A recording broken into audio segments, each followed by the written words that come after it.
Hi, today we're going to talk a little bit about competency. My favorite quote from our text is developing and maintaining competence in one's chosen field requires not only initial training, but continuous renewal. And this resonates with me since my field is in quality improvement. I feel like you need to always be reflecting on the job that you're doing and what you're bringing to the table and finding ways to improve yourself. One sample that I have of competency is a company that I previously worked for had a very high burnout and turnover rate. The general manager was at best a transactional leader, which is a complete stretch because he was a leader in no way. He was incompetent in every area, including leadership, and none of us could ever even figure out why he was hired because he had a track record of running other businesses into the ground. And it was perplexing. It was no surprise that no one had confidence in his ability.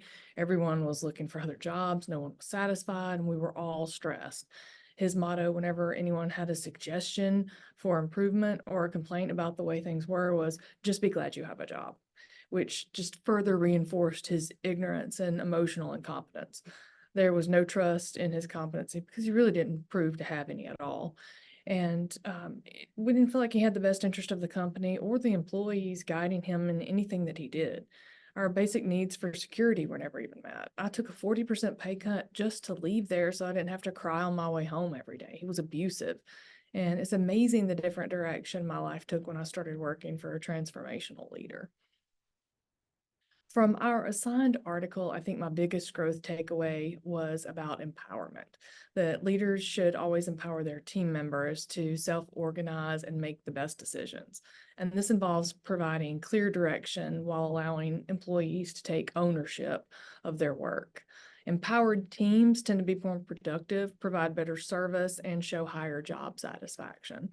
As a leader, I need to overcome my fear of relinquishing power and encourage others to make decisions and trust that they're equipped to make the best choice for those decisions. The article I chose was Understanding the Relationship Between School Leaders, Social and Emotional Competence, and Their Transformational Leadership. And this article addressed the connection between emotional competence and transformational leadership among school leaders and talked about how emotions play a crucial role in effective leadership.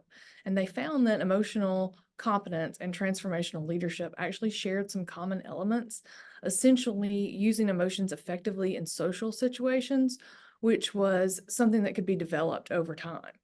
And when it came to transformational leadership, they thought of leaders who inspired change and focused on higher level needs. Now, here's the interesting part. The study emphasized how leaders saw themselves compared to how their team members saw them, which is always an interesting perspective. And it turned out that leaders who agreed with their team's assessments of their leadership also tended to have similar self-perceptions or emotional competence. So what does that mean for leadership development in schools?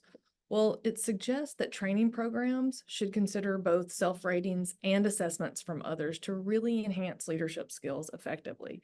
And while there were some limitations of this research, it shed light on how emotional competence and transformational leadership were closely connected in the world of school leadership. So it was a very interesting article.